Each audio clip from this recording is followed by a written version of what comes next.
Guys, welcome to Better Bachelor. This is Joker with a face for radio and a voice for print.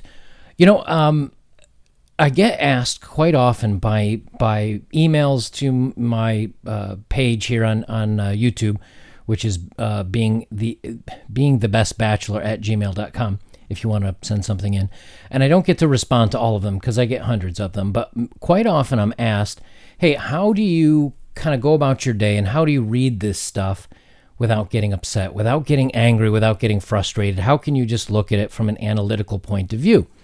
And as such, I said, well, I've answered it before, and I just say that fuse burned out in me.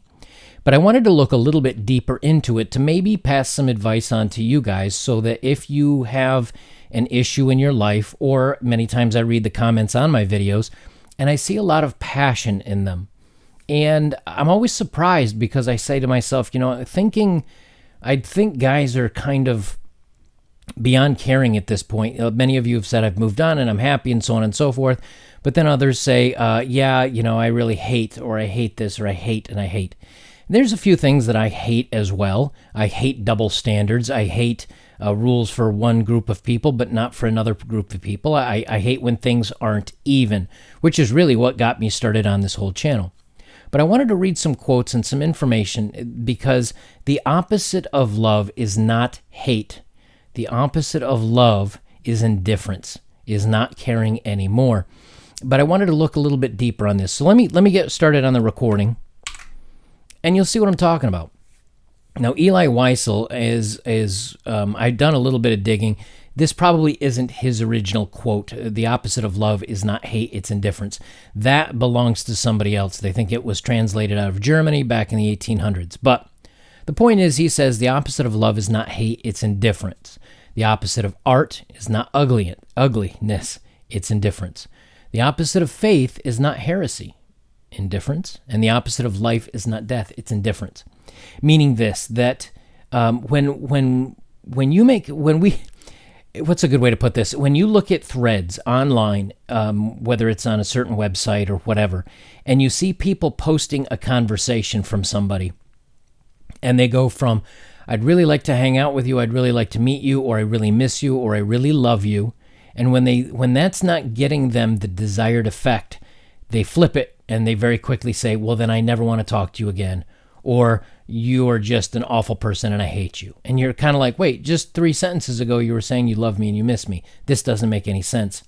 What this is it's them trying to get you to get a reaction out of you because you're being indifferent. And that frightens people and that worries people because it means you no longer care.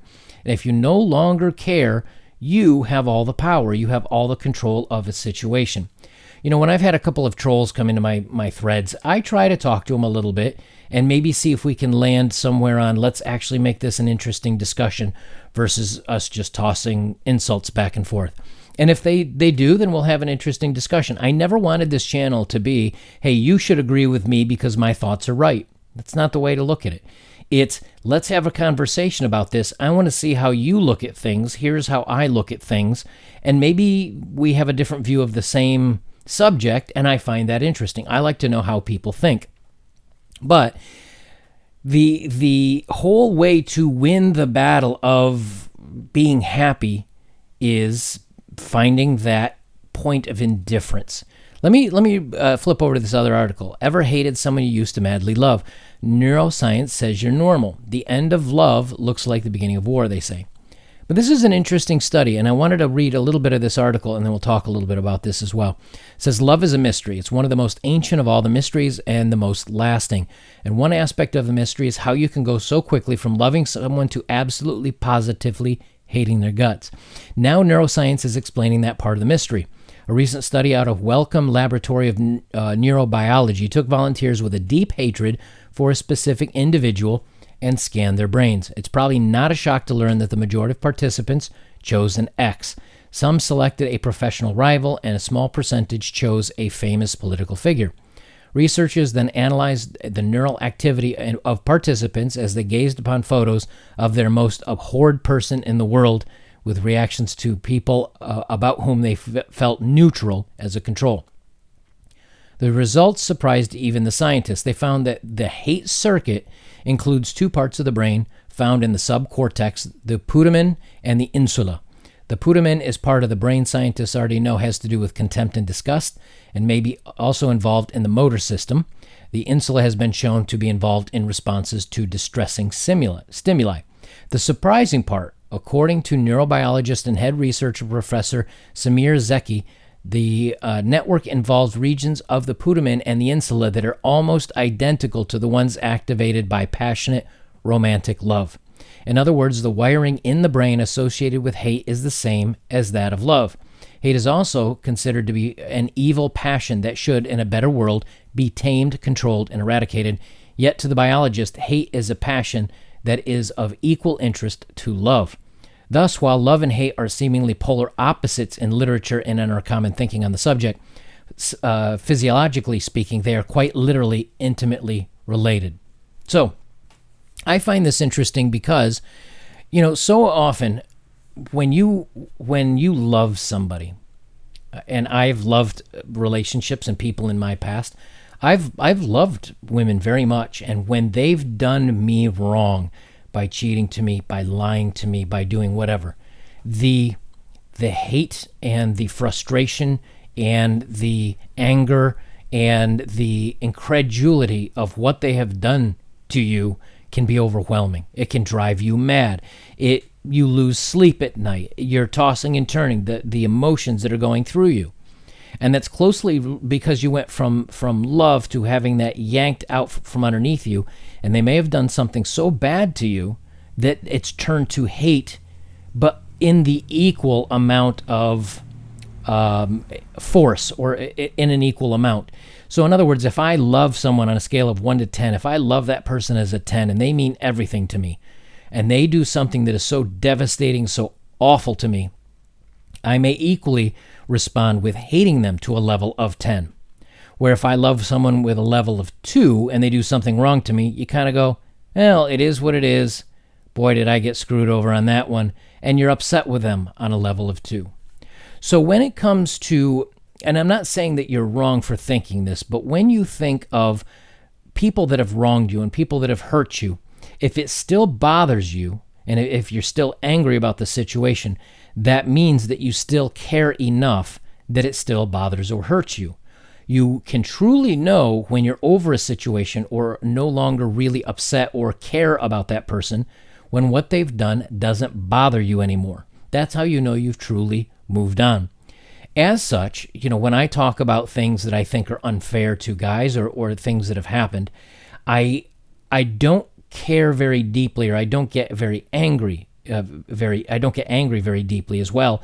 I look at it as an observer, as what is going on with society, what is going on with this situation, how do I think this is unfair, is there anything I can do about it, or is maybe coming on here and having a video about it and getting the word out to you guys, is that the best way for me to handle this? I'm not an activist. I don't want to take up a protest sign and stand in front of a building. That's just not what I do, because that's one person. If I feel I have a good conversation and that video gets 50 or 70 or 80 or 100,000 views, I think I'm reaching more people and I'm being more effective, and that's why I do what I do. So, that being said, when you read a story and you find something is so distressing or angers you or frustrates you so much, pause for a moment, watch the episode that I'm doing or whatever else you're watching or reading, chew through it. It's hard because, like in politics, we all have very strong feelings usually about politics or about something else. And when you read the opposite person's view on something, it tends to make you angry.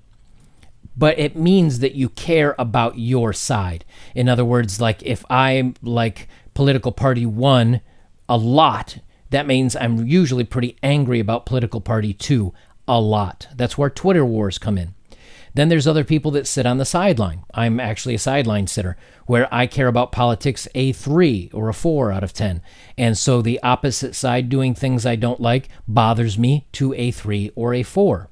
It's the same thing when it comes to relationships. It's the same thing when it comes to friendships, about that maybe one of your quote-unquote best friends in the world stepped out on you with your girl, and now you definitely dislike him and you dislike her, and All those things mean that you're passionate and you care about something.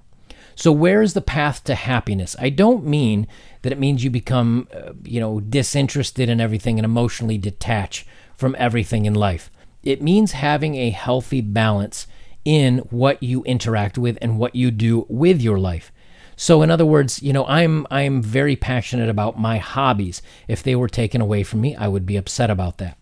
I'm very passionate about my family. If something happens to them, I would care very deeply. And if one of them told me, hey, I think what you're doing is stupid or wrong or this or that, that would bother me because they're people that are important to me.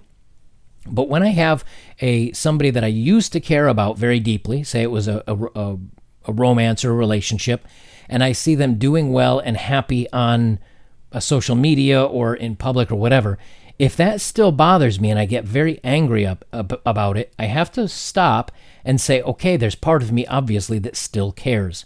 And as such, that means I still have more things to work through and I need to find a better, happier place maybe to come at this. It's one of the reasons why when you're unhappy, trying to get in a relationship or trying to find a relationship is a mistake because it means something is still externally influencing you or impacting your life in a negative way, and you need to move beyond that before you can get to a truly happy place from a perspective that is healthy. So as such, I want you guys, and again, this is a suggestion. You don't certainly have to do it, and you don't even have to agree with me. But I want you guys, when you encounter something in your life that really bothers you, that really upsets you, that really makes you angry, pause for a moment and see if you can find the root of what makes you angry about it, what really bothers you about it, And so, for example, I get really upset when a law is supposed to be equal for men and women, but men get a harder punishment and women don't get as hard a punishment. That makes me upset. Why? Because it's unfair.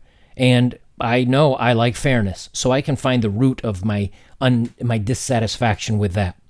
But when I hear a somebody that I disagree with on a political party come out and saying something, what is it that bothers me so much about it? Is it the fact that they're lying? Is it the fact that they're saying something I just disagree with fundamentally? But why does it bother me? Why can't I just say, well, I'm going to vote you out when it comes to, or I'm going to cast my vote for this person versus this person. And other than that, I just don't worry about it and I don't think about it. Why do I keep getting involved? When you can start finding the root of that, I think you guys will start being able to boil down what is bothering you, where can I find happiness, and how can I let go of these things? This is just the introductory stage. There's many ways to try to find ways to let go of what's bothering you. But when you fully, truly let go, and you see an ex-girlfriend, or if you're a woman watching this, an ex whatever, if you see them and it still bothers you, understand you still care. And only when you no longer care do you realize I no longer love them, nor do I no longer hate them. I just, it's interesting. Good luck to them and wish them all the best, and you move on in life. When you find you're doing that when it comes to my kind of topic and my kind of research and my kind of stories, you're on a really good path and a really good direction to where less will bother you and it'll be easier to maintain a frame of happiness. And I think once you find that, I think your life will be much less stressful and much more enjoyable. Guys, if you'd like to support my work, links are below. As always, if you have supported me directly, thank you very much. That always means the world to me. Otherwise, you can like, comment, share, and subscribe. That's always a great way to take care of me and check out my older work. Guys, I will leave it there. This is Better Bachelor. I'm Joker. And remember, if you find yourself being emotionally drawn into something, whether you hate it or love it, you care. Find out why. And if you can eliminate it, do it. You will find you have a much less stressed, happier life.